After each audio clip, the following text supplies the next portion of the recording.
work on the Turner Sports side. I have this great job of running emerging media for all of Turner Sports. And my job is to find companies like this and to justify the money that we need to spend on innovation to drive more revenue. Rights fees, as you all know, sports is sort of the soup du jour. We're in the process of working on NBA negotiations right now, and the money is very expensive. So how do we leverage companies like this to provide us more value? And that's what we're going to talk about today. So if you guys go ahead and put up that first slide. So I want to introduce you to Christy. She works with ThinkAnalytics. What I'm going to do is I'm going to let these guys do a quick 1-minute description of what their companies do, and then we'll jump right into it. Again, any question pops in your head while we're talking, feel free to raise your hand and we'll ask the question. So go ahead, Christy. Hi. So ThinkAnalytics is based out of Glasgow, Scotland. I'm responsible for technology here in the North American market. So what we do is essentially take a data mining and analytics platform and use that to interpret viewer behavior across different sources, linear, VOD, over the top, and match that up against the best content for a given user. So as you're navigating through a user experience, we can put recommendations, 5 or 6 different types of algorithms that'll help a user find content they like, and that's combined with a business rules engine that can then drive the monetization. So you might want to have, X% of the titles that are dead on for that user's viewing behavior, but also promote content that they're not familiar with, or transactional VOD, upsell to subscription packages. So really trying to do that balance between the best navigation and experience the consumer can have with the consumer objectives of the company. Okay, good. Rob, OneTwoSee, second screen experiences. Chris was going to be here, but Rob Pace is in his place. Good morning, folks. My name's Rob Pace. I'm the Chief Business Officer of a company called OneTwoSee. We're a small startup based out of Philadelphia. We're literally direct neighbors with Comcast. Look into their 18th floor of their building. We deliver experiences around premium, collegiate, and professional sports content. We're on our 4th generation of a platform that is designed to deliver these premium experiences. Think of them as sort of game centers on steroids that combine advanced analytics, predictive analytics, social media, all into what we think is a really highly engaging platform. Our products are licensed products around individual sports, baseball, football, basketball, both collegiate and professional, hockey, soon to be soccer. And basically the way we make money is that we provide the ability for, in particular, media rights holders to monetize these experiences. So we optimize these experiences so that they can sell ads, sell sponsorships, and integrate that into their digital platforms. Let's see. Basically across all major platforms: browser, smartphone, tablet, and smart TV, smart set-top box. Chris Kuhrt from Dish Network. Yeah, Chris Kuhrt from Dish Network, part of the interactive television industry for the last 10 years or so. I've had the great pleasure of working with Pete on a number of different initiatives, 5, 6, 7 years ago. And now with the Hopper set-top box, we're obviously offering more advanced capabilities, and sports has definitely been driven as part of that. Yesterday, we actually launched our World Cup app that we're going to have throughout the World Cup soccer. And we have an app called Game Finder that has been very well received by our users and by advertisers alike. We've worked with our ad sales team and come up with some different ways to help get some advertising sponsorships to help pay for some of the technology that we have behind that.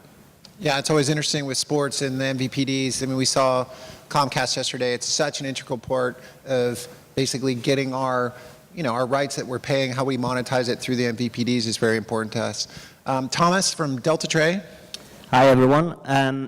deltatre is an Italian company founded in 1986, so we've been around for quite a while and have gone through a number of transformations.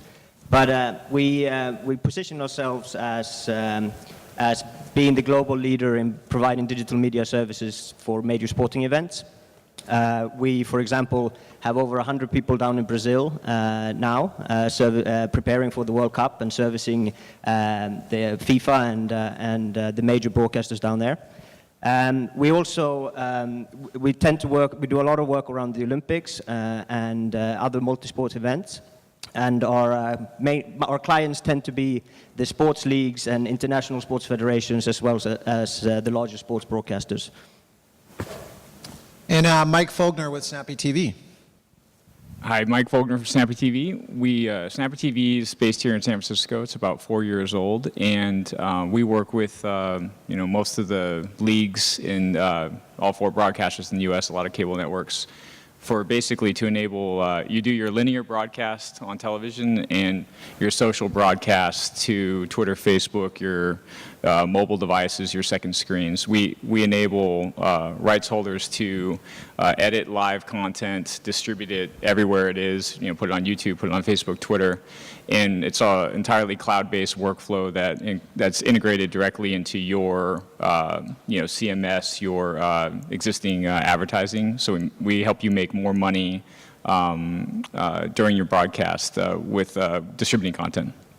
And one of the things, we're users of SnappyTV, so one of the most important things for us is during the NBA Finals, we want to get content out there as fast as possible. Snappy enables us to the time that we select the clip and push it out about 5 to 8 seconds to push out onto social media. And for us, that's really important because sports is so perishable. So if we can get that content out in a timely fashion, the experience will look like this. And it's usually a one-click experience, which has shown a lot of video views for us. And it's been very, very successful. Another way for us to monetize our experiences. So the key about all these guys up here is they're working with sports brands, FIFA, entertainment companies, et cetera, trying to bring their technologies into sometimes legacy groups. And Tomas, I want to talk to you first about deltatre and TV Everywhere. So TV Everywhere, we had some good numbers yesterday. I was very, very impressed that we're sort of driving the participation with TV Everywhere. Sports, I can tell you personally, is a huge component of that because people want to have that experience and share it across multiple devices. NBA playoffs was actually really interesting because we did TV Everywhere on TNT, and it was very successful. So what are you doing through deltatre to convince these brands of facilitating getting that content into a TV Everywhere experience?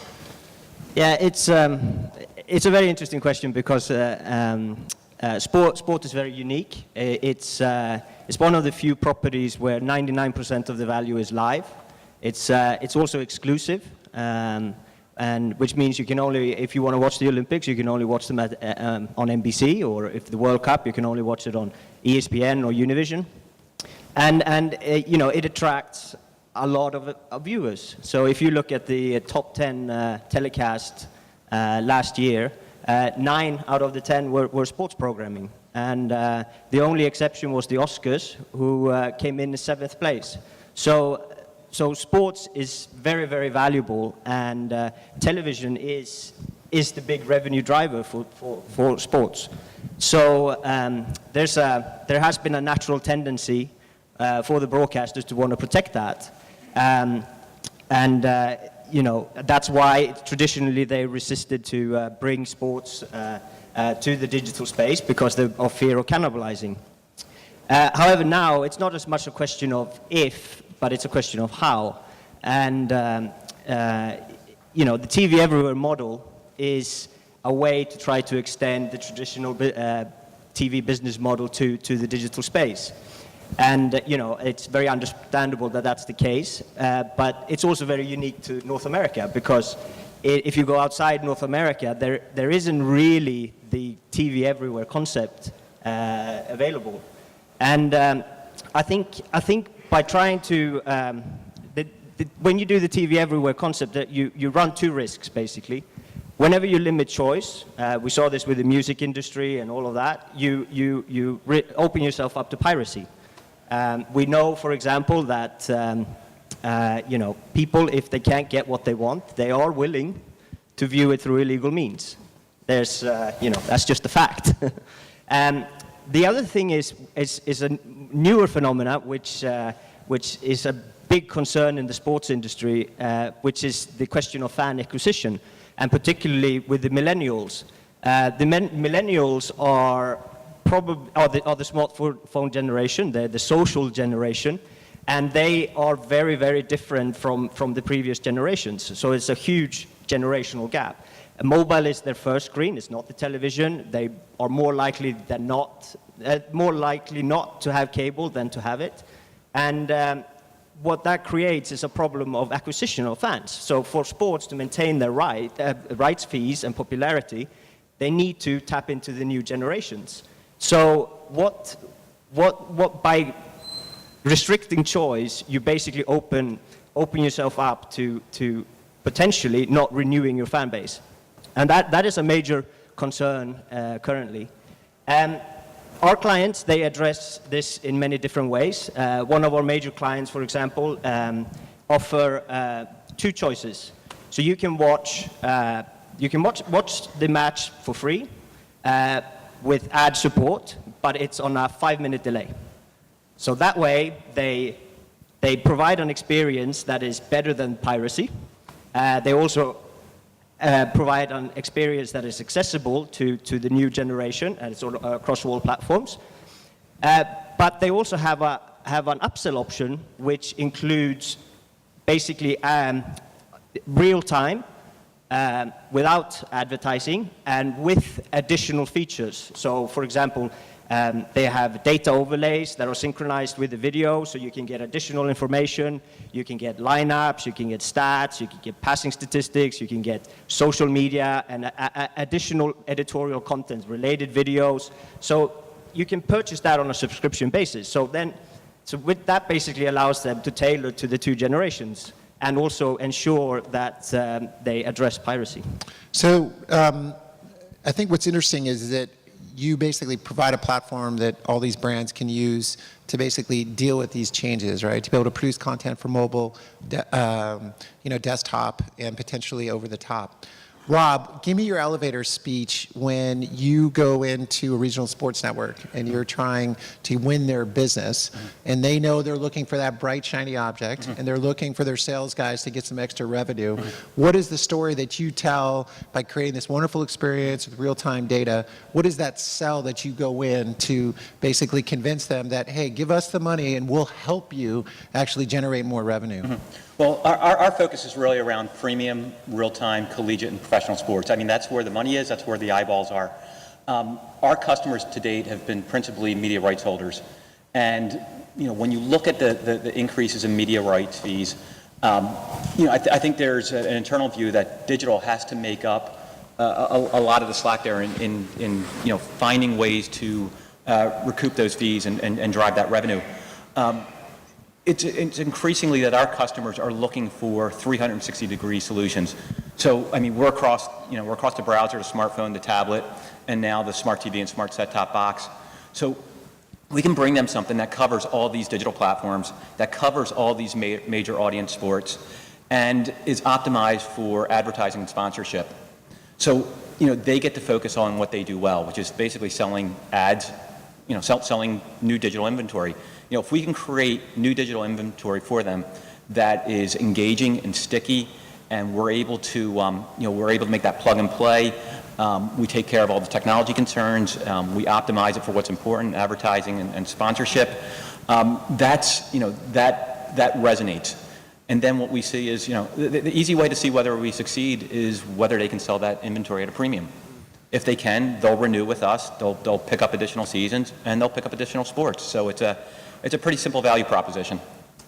So Mike, social. So I think what's been really interesting about what your company has done on the cloud editing, it's the build or buy in a lot of these companies, right? They come in, they go, do I use the existing Final Cut Pro or Adobe systems, or can I just do a cloud editing system? What I think is really interesting what you guys have done is you've embraced social in both Twitter and Facebook and been able to empower brands and leagues to basically use your platform to push real-time content or on-demand content to social. Tell me how that evolved. Tell me how, were you walking into leagues or partners, they're like, hey Mike, do you have a solution for social? Can you help me figure this out? And using your technology stack, you're solving that problem, and basically inside companies they can't do that. So walk me through how that sort of evolved from going from cloud and then taking on social.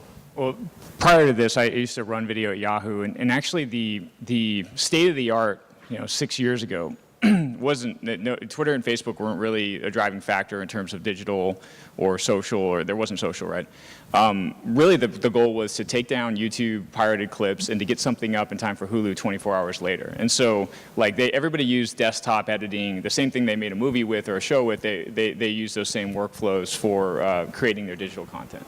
But enter Facebook, Twitter, and mobile devices. I'm in line at a Starbucks kind of breezing through Facebook, and I need, if something's happening in the world, I need to hit that user now with that content in order to get them to watch an ad or tune into the show or maybe stop what they're doing and go watch something else.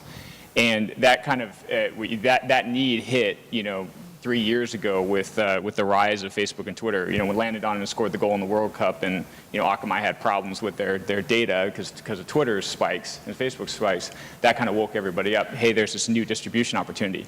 And then you start looking at it and you say, okay, well, if I'm doing an East Coast broadcast and I'm using my traditional workflows and I'm putting it up online 3 hours later, everybody's in bed on the East Coast when I get that stuff online. I have this massive television juggernaut that's driving all this interest in my content, and my workflow is making it that I can't get my content up in time to let people engage with it, share it, watch an ad with it. And so it was, we kind of hit the market at the right time saying, we looked at that problem and said, hey, why can't you tweet or post a video seconds after it happened? Why is it taking that long? We can do a cloud solution available anywhere, increase your time to market to basically 0. And what you see is you get that clip, if you post it right after it happens, you'll have 10 times more views and shares than even posting an hour later. And it makes sense, right? When LeBron dunks, everybody's talking about it. That goes away, you move on to the next thing, or you go to bed.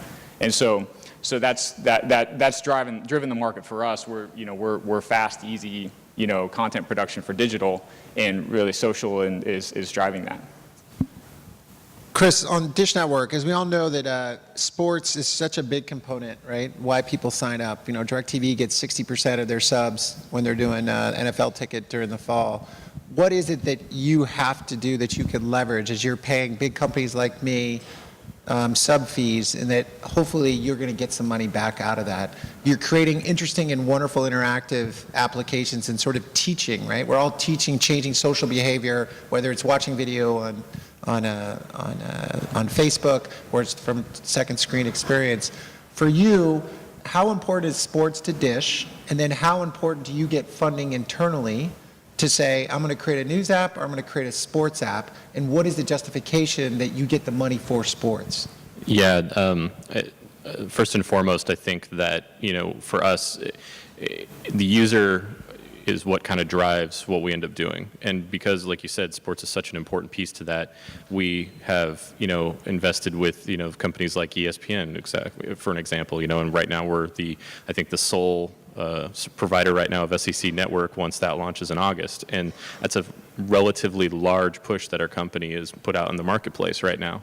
And so from that perspective, if you get a collegiate football fan, especially an SEC fan, who's, more than likely going to be extremely, interested in that, the biggest thing for us is that, when we bring those customers on, we want them to have a great user experience. So our Game Finder application is a perfect example of that. You can go in there and those users can set up that they see their favorite teams, whether it's, football or basketball from a college perspective, and they can get in there and say, all right, I want to, watch my game. Where is it at? And when you get into that scenario, it makes it really easy for them to do that. So when we know that a good user experience is going to happen with that, it drives the ability for us to look at other things besides, well, do we pick, something news related or something sports related?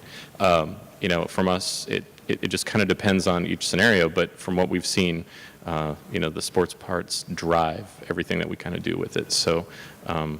There's definitely a lot of money that we have to spend in development, but when we look around the room and you see all the different partners that have different opportunities, we can partner with these people if they have a good solution with a video piece or with OneTwoSee, like what they're doing. Those types of things are all things that we have to think about offering them in the box so that the customer doesn't feel like they're not getting what they're paying for.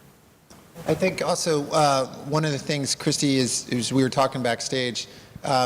Turner operates and manages Bleacher Report. We've been very successful in the personalization of content, right? So using the data that basically we learn about what content to produce for the day, and then more importantly, how to target it to the right people. Are you finding in your elevator pitch, that more and more people want to be more efficient in the distribution of the content. So they want to make sure that that content is targeted to the right person. You come in, you basically sort of say you have a bucket of content here, you have users that look like this. There are better ways and more efficient ways to basically get this content to the right person, create more ad opportunities, et cetera, et cetera. Is it hard to sell your company's idea, or now more and more people catching on because data has sort of been awoken, right? Everybody now has to have a data scientist on board, et cetera, et cetera. So has it provided your company with opportunities to basically personalize content and target it to the right person? Yeah, absolutely. I mean, I think that this is the era of data. You have to have some sort of data strategy in everything, and I think the results are there to prove it. It's not just a fad. People are seeing tangible results, and I think that sports is a good example, because I think a lot of historically it wasn't necessarily something people thought needed personalization, because it has such a tribal following, and you're going to watch Sunday football because you watch it every weekend.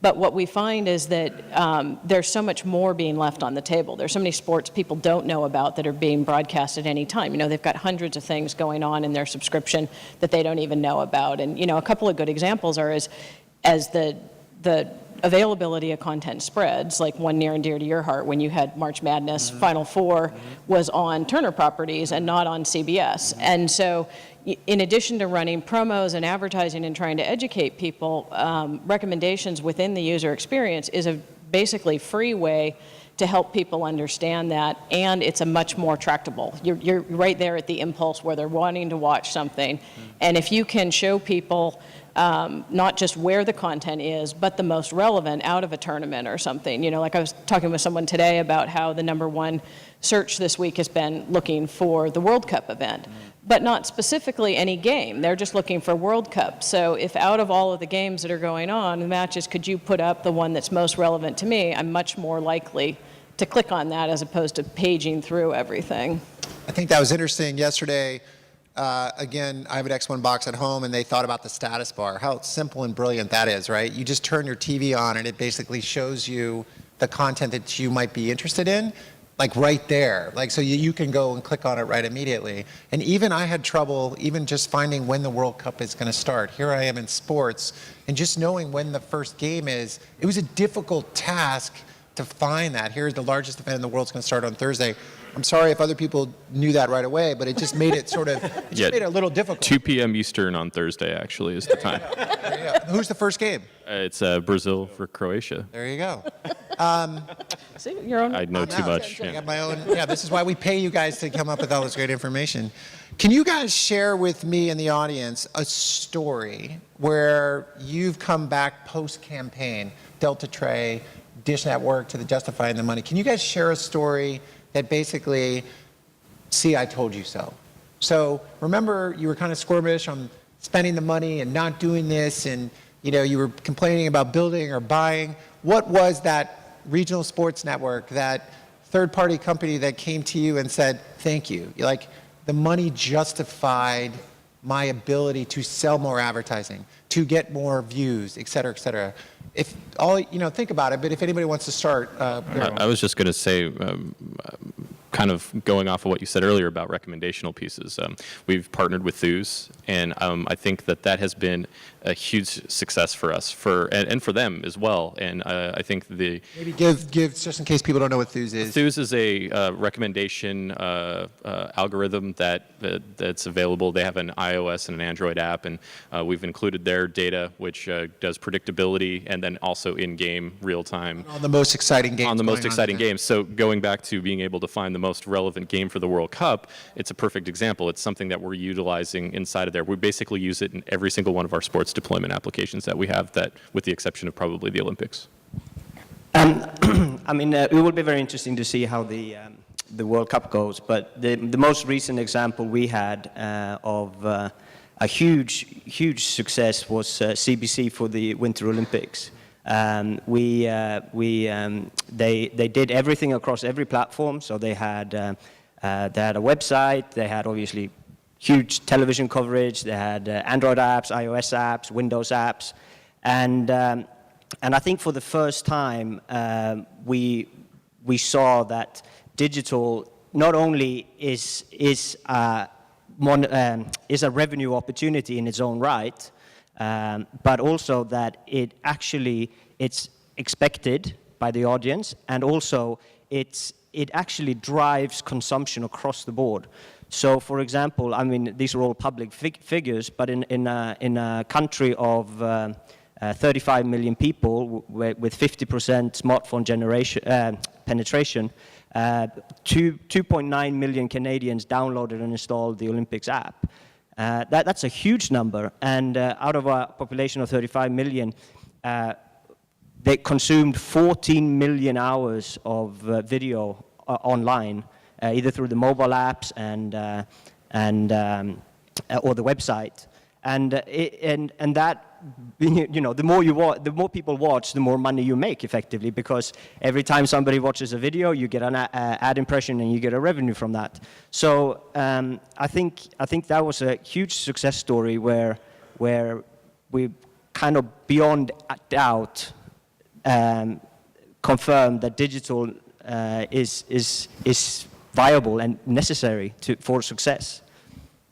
We had we were trying to get one of the broadcast networks to sign up, and we had pitched them, demoed, and they said, you know what, our existing workflow is fine. It's a little slower than yours, but it's fine. And then last year in the Auburn-Alabama game, there was the kick at the end of the game where the guy returns a 109-yard missed field goal for a touchdown, and Auburn goes on for the upset of the decade, if not the century. And it took them an hour to get that clip online. And they had, and there were calls made, and we got a call on Monday morning, and they launched with us on Thursday. And they've been using us ever since. So it was a good validation for us. We had sort of a similar aha moment around the NCAA tournament. I don't want to mention the customer specifically, but a major media company was using our NCAA college application. And sometimes to get into our experience, it might take a couple of clicks. And we try and reinforce the message with customers. If we build these widgets that you can put at the top level of your homepage that makes people aware that the particular matchup that's going on live as it's happening. And this customer put this at their homepage level, and the traffic was just off the charts. They were incredibly happy because we typically go with a flat fee seasonal license, so they were able to just monetize this experience like crazy around the NCAA tournament, and it was really sort of a strategic point for us in our development that it told us that these applications are incredibly scalable, they're incredibly interesting to the fan base, and we need to be on the most scalable platforms with the biggest audiences and the most eyeballs, because these are where they monetize best for customers. Yeah, and it's interesting because like monetization, there's so many dimensions to it nowadays, and I think as users are inundated with different navigation models and different ways to watch content, being able to help users find content has soft benefits, so subscription retention, churn reduction, all of that kind of thing, ad revenue, but then there's also the tangible transactional revenue. So we've seen things like a 19% uptick in VOD transactions as a result of just helping people find relevant content more quickly, and that translates into sports pay-per-view events or likewise upsell packages. So if you can show someone, hey, if you wanted to watch this blackout game and you got the Sunday ticket package, you could watch that game, you're going to get much more impulse click-throughs. And again, we've seen that across the board on premium channels, whether it's HBO or sports packages. Advertisers, right? So we all sort of have this, some of us are lucky enough to have two revenue models on the cable side and advertiser side. What is the feedback that, again, your brands say to you that your technology, right, has been able to help sort of monetize more money, right? This has been able to, what's that? What are we doing? Oh. Are we switching? Technical difficulty. So on the advertiser side, where do you think, because that's what we're all sort of running around trying to do, that bright, shiny object, your platform's going to make me more special. Where do you think your technologies are helping the advertiser see value? Is the Snap on Facebook driving more people to drink more Coca-Cola? Is the ability of the platform? Absolutely, it is. What's that? But I mean, are those the questions they're asking? Is deltatra's platform allowing now to basically create all this content so you can sell more? Has there been any advertiser feedback from your clients? Because again, that justifies your existence to basically show that you're seeing any kind of revenue. We have this kind of a good alignment with advertisers because, you know, sports, the ad dollars are there. There's no question about that. And it's mainly brand advertising. They're trying to associate themselves with these large events. For brand association and recall, you know, when you're going to buy a Coke or a Budweiser in the store. And we have a good alignment because we pull the best moments from those events out. We actually, you know, measure Twitter data and say, like, okay, in any one game in the NBA, this is the moment that was most talked about, you know, on Twitter, and you push that out, and you put a brand advertiser against it. So they're advertising against the game, but with us, they're actually advertising against the best moment from the game, from the best game. And so it lines up very well with their wanting to be associated with these great things because we can actually associate them with the key moments, and that's a high value for them. What's interesting is as all these POs come into our office, you know, and we have to justify hiring companies like you to help facilitate that. The biggest thing we're seeing is the amount of KPIs that this advertiser now wants, right? So it's not just page views, it's not uniques, it's not Nielsen, it's, you know, how many iOS users looked at Android or Samsung, et cetera, et cetera. Have you guys gotten any of those conversations where their KPIs were once the simple ones, but now they're becoming sort of deeper and deeper, and that they're getting a little more savvy about wanting sort of justification of a spend? Have you guys seen that at all? Any examples? I just think in general, advertisers are, digital advertising is on the rise, and I think some of our clients are making 25% of their total ad revenue from digital. So I think, I mean, we don't tend to deal with the advertisers directly, that tends to be our clients, but in terms of justifying advertising, you know, obviously views is what drives it, and what drives views is engagement, it's the quality of the content, it's also the quantity of the content, and a recommendation becomes very important because the more people consume, the more ads they watch, and the more, you know, ad revenue you will get. So that means that it becomes very important to innovate because you want to drive the engagement, and, you know, I think what SnappyTV do is brilliant. You know, you take the best moment of the match, you put it on social media, and, you know, you got maybe a billion people that could potentially click through on that. So I think it's a virtuous cycle. Is the more you invest, the more ad revenue you get, and the happier the advertisers become. And yes, you can, in digital, you can do so much more when it comes to advertising, and I think we're just scratching the surface on, you know, targeted ad or contextual ads, and there's so many possibilities, and I just see the engagement between advertisers and the digital side becoming more and more involved and sophisticated. Yeah, and I think you touched on an important part with the multi-screen too. I mean, I think there's a lot, both in terms of measuring how people are interacting between devices, but then also adjusting the behavior and trying to contextualize and have the best experience depending on what device you're on. So, you know, simple example, maybe you recommend more short form content on a mobile device than you would on a large screen. And so both analyzing and adjusting the behavior and then measuring on the back end to see if you really got the results that were expected. So yeah, I think to your point is the virtuous cycle, the more advertisers like that, they hear things like 33% increase in time spent viewing, the more demanding it becomes. So. Yeah, I mean, our current base of customers just kind of demands that. And so, you know, we use, or we make extensive use out of Google Analytics, and they want to drill down into all the details as to the usage and where it's coming from and what sort of devices.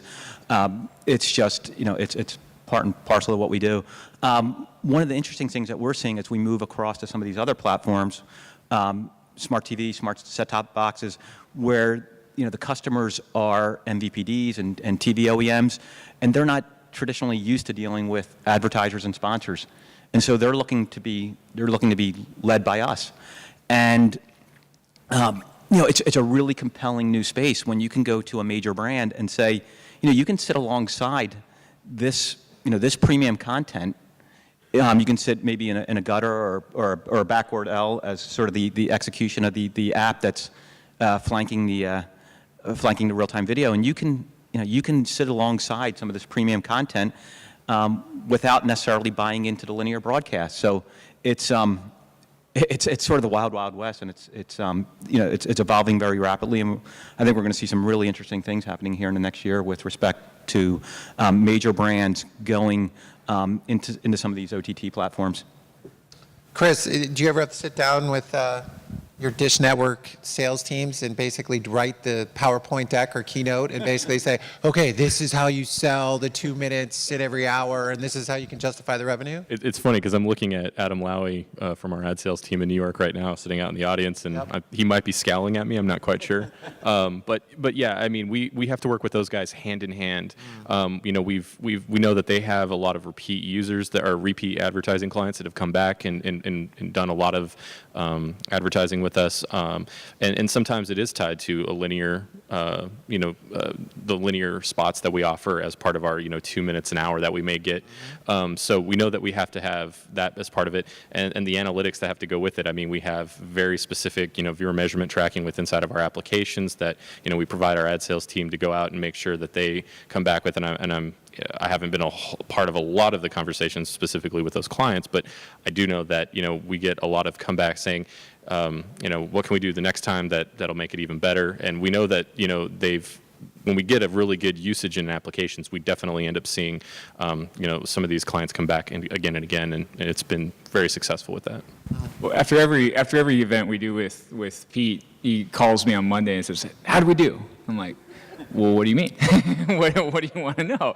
And so we've gotten, the question of how do we do is, it's funny, you can answer it in a bunch of different ways, but, I think that most of the time he means, well, how do we do on views? But also, every time you get these increased lists, you just pass them on to my team, and we actually have to figure out where the pixels go to implement these.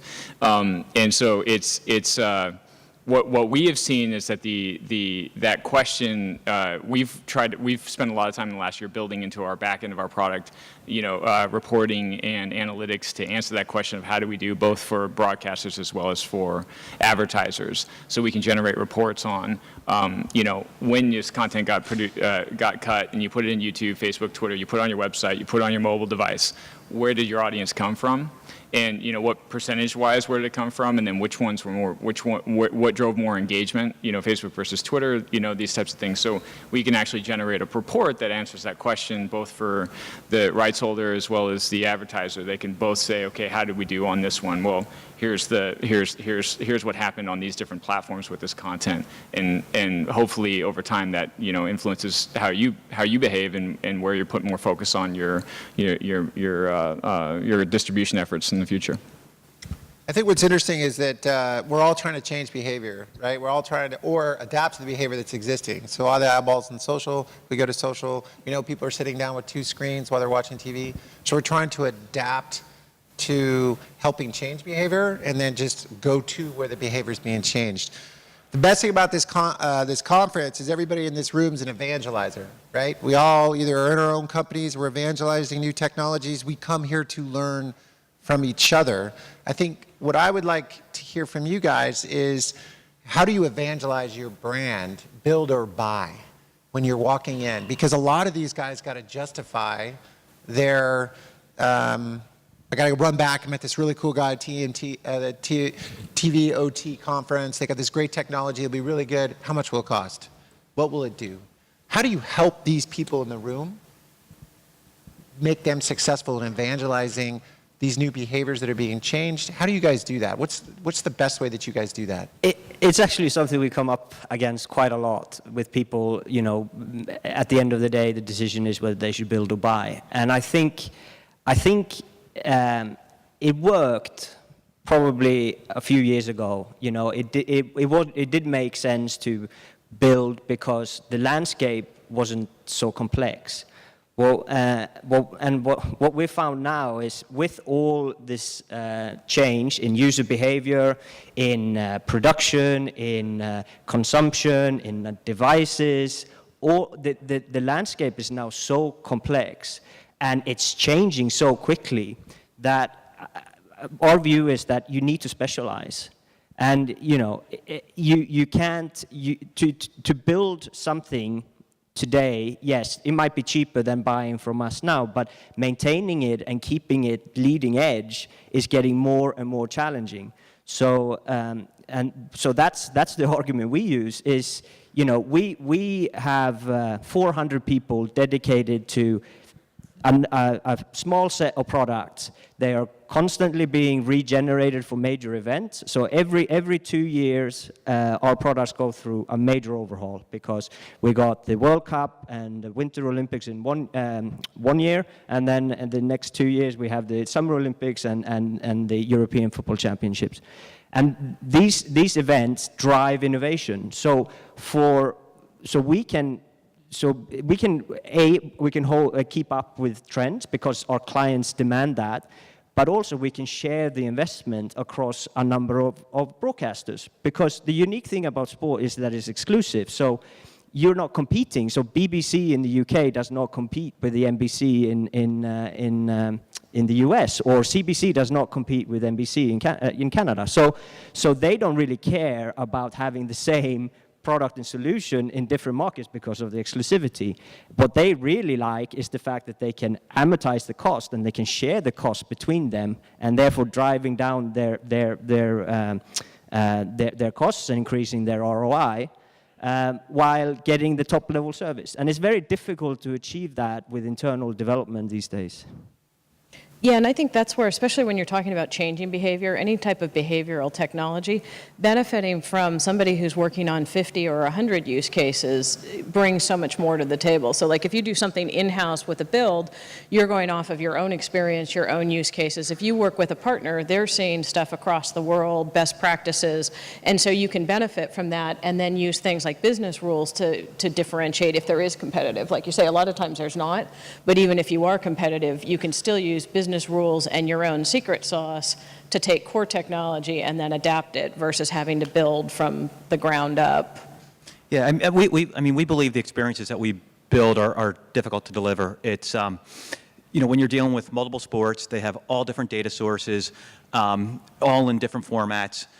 Each sport, you have to have a certain amount of knowledge to kind of render and visualize and ingest that data around. And it's something that we've learned through 4 years how to do well across big screens, small screens, when it's accompanying the broadcast, when it's not accompanying the broadcast. So we think there's a lot of inherent knowledge there that's kind of difficult to do in-house. But some people do want to go ahead and do it in-house.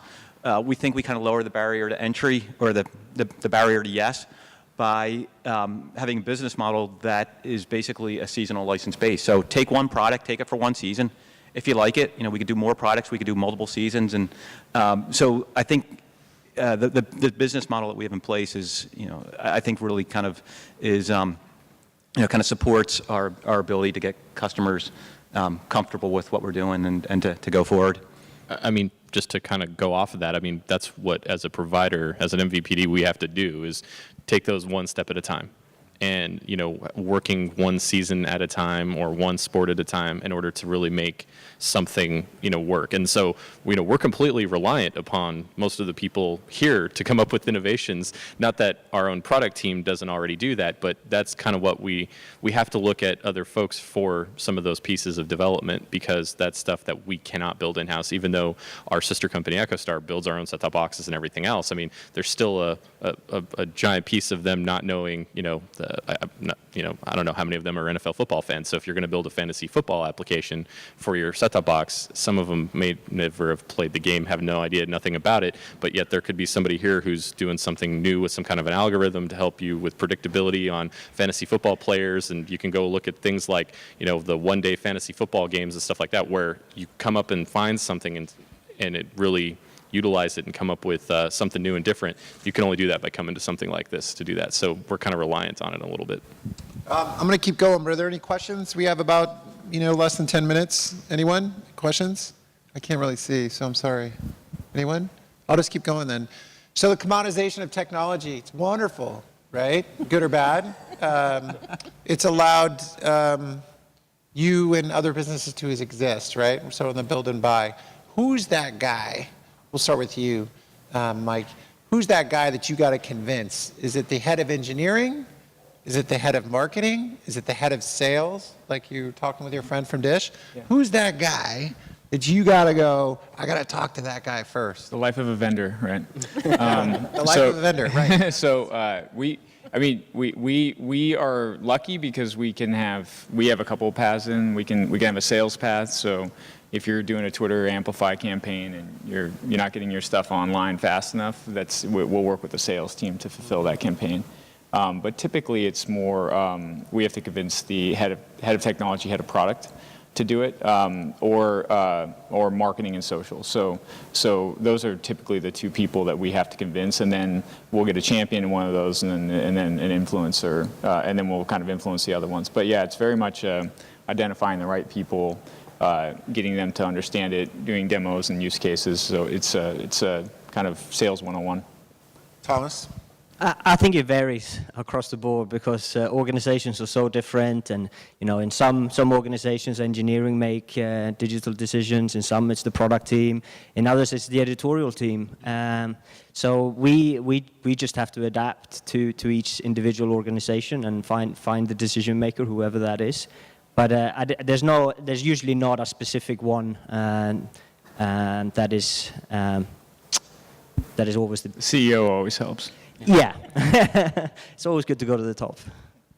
And then inside Dish, I mean, I think, again, sports is very important. You're subsidizing all of our sports. Basically, who internally do you basically say, I'm going to do the ad hopper, or I'm going to do more interactive applications? Yeah, I think from our perspective, it's definitely within our product organization. Our head of product is kind of the senior member you would go to there, but we also do incorporate a lot of our marketing team and our programming affiliate team because of all the rights, with distribution of, carriage of channels and content. So it definitely, we did have a chief commercial officer who was ahead of our product programming and marketing teams, but he just went on a 6-month leave of absence. So anyway, so it's definitely our product team. So if you're interested in that, you come to me. And is that so? You have to get consensus among those persons, but the commercial officer is the ultimate decision maker? Yeah, I mean, he was making the ultimate decision on those things. A perfect example is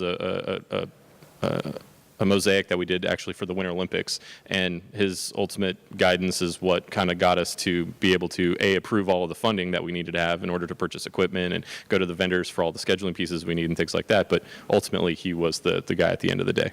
Can I ask a quick question on the direct side? Has someone proven that the ad hopper, or like all of us, right, has generated more revenue for the company? Have they seen subscribers go, and you may not be able to answer that, I'm sorry I'm putting you in that position, but it's really more, the new technology has justified your businesses to exist. The ad hopper has helped Dish Network to have that cute little kangaroo running all over the place. Has that sort of someone said, yeah, people identify with that and it's working? No, we know that our brand recognition has gone up significantly since we released the Hopper set-top box. In terms of what it's done from increasing subscribers, it's definitely done that. It's also helped us keep subscribers as well, because you don't want to lose a whole lot in the churn scenario. I mean, as you can see, there's other providers that have been dealing with that scenario, losing customers quite very rapidly during quarter over quarter. So for us, it's been definitely increasing brand awareness has been number one, and then secondarily, it's getting in new customers, but also very importantly, it's keeping customers who are upgrading to those new boxes. Yeah, because that's what we all justify new technologies, right? Right. Yeah. I mean, I sit up here and yesterday watched the X1 demonstration. I see a lot of similarities between their platform and ours, and it makes a lot of sense because of where both of them kind of lie, and I see a lot of similarities and some differences, but definitely I think it's where everybody has to continue to move forward.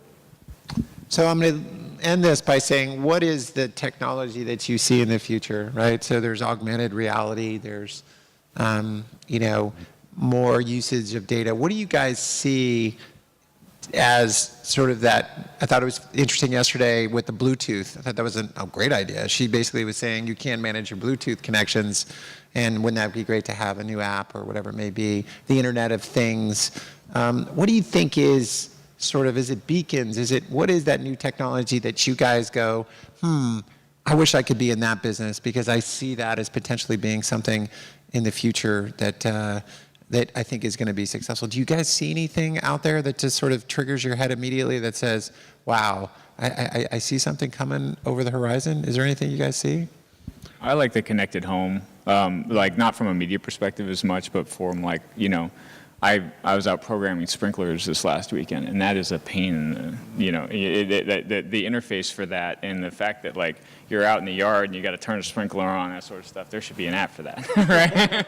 and everything in my house should be remotely accessible, and you know the sprinkler system, the alarm system, the thermostat, you know, Nest, and these guys. And I'm not alone thinking about this, but that's if I were going to do another company, I'd be in that space. I think it's going to be huge, or it is huge.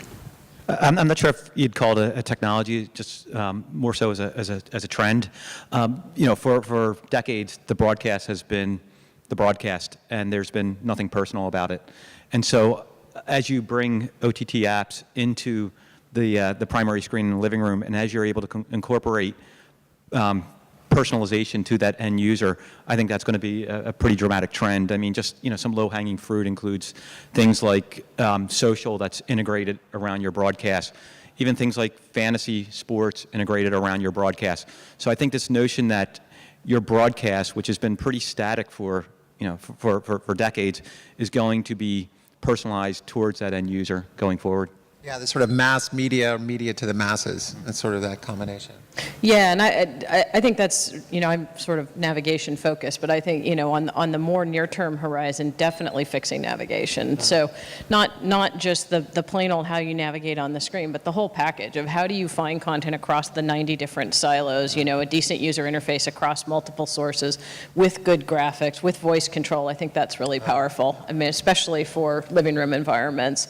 So taking that whole experience that you can do on your mobile phone in the car and how, you know, don't look up from this beautiful handheld device to this jarring 1970s UI and a remote control. But I think we're right on the tipping point there. In another year or two, it's going to be considerably better. I think from what I've seen, things that are going to change that are finding that new thing, kind of like a trend scenario. And from a sports perspective, specifically, I think, you know, I think what the UFC had done was good, and it kind of started, it's plateaued and it started kind of fizzling out now.